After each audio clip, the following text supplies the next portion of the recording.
আপনি যে বিশাল পশুর হাটটি দেখছেন এটি গড়ে তোলা হয়েছে সুদূর সৌদি আরবে। হাটটি আকারে যেমন বিশাল তেমনি পরিষ্কার পরিচ্ছন্ন এবং সুশৃঙ্খল। আমাদের দেশে যেভাবে কোরবানির হাটে প্রচণ্ড ভিড়, গাদাগাদি এবং বিশৃঙ্খল পরিবেশ দেখা যায়, সৌদি আরবের এই হাটে সে চিত্র একেবারেই অনুপস্থিত।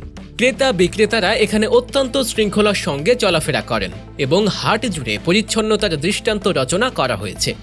আশ্চর্য হলেও সত্য, পুরো হাট জুড়ে কোথাও এক টুকরো আবর্জনাও চোখে পড়ে না।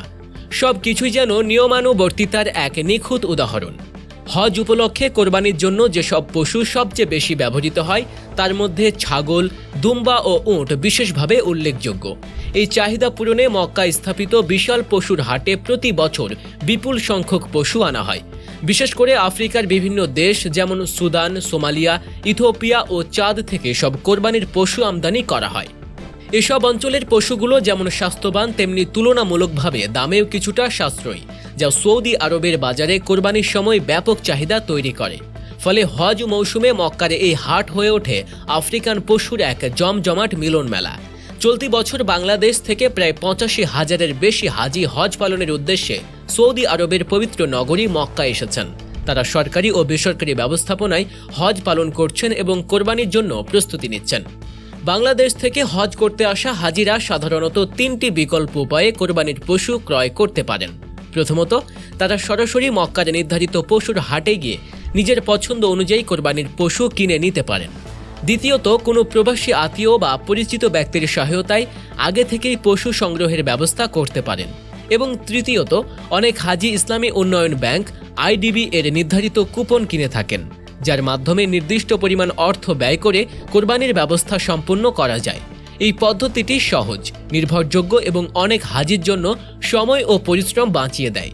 শুধু বাংলাদেশ নয়, বিশ্বের বিভিন্ন দেশ থেকে আগত প্রায় ২০ লাখ হাজি ইতিমধ্যেই কোরবানির প্রস্তুতি শুরু করেছেন। মহান আল্লাহর সন্তুষ্টির উদ্দেশ্যে এই বিশাল সংখ্যক মানুষ একই সময় কোরবানিতে অংশ নেবেন, যা হজের অন্যতম গুরুত্বপূর্ণ একটি বিধান। মক্কা ও তার আশপাশের এলাকায় এখন এক পবিত্র ধর্মীয় আবহ ও উৎসব মুখর পরিবেশ বিরাজ করছে।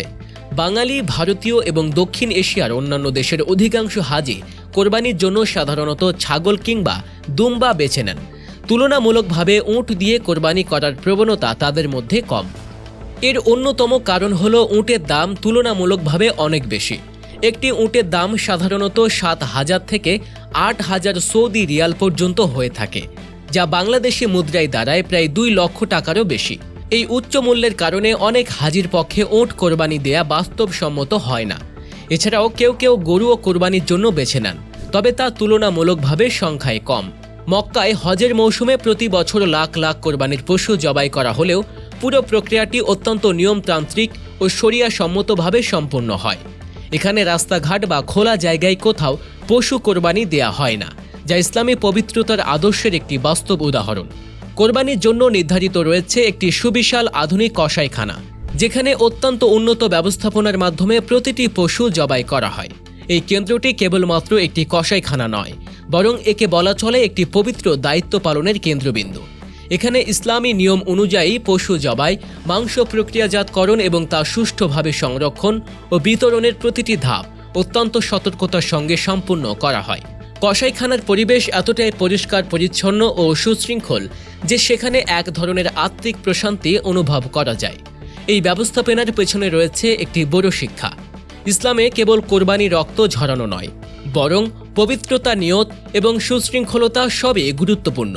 কোরবানির এই আয়োজন তাই শুধু একটি ইবাদত নয়, বরং মুসলিম উম্মাহর একতা, শৃঙ্খলা এবং তাকওয়ার বহিঃপ্রকাশ।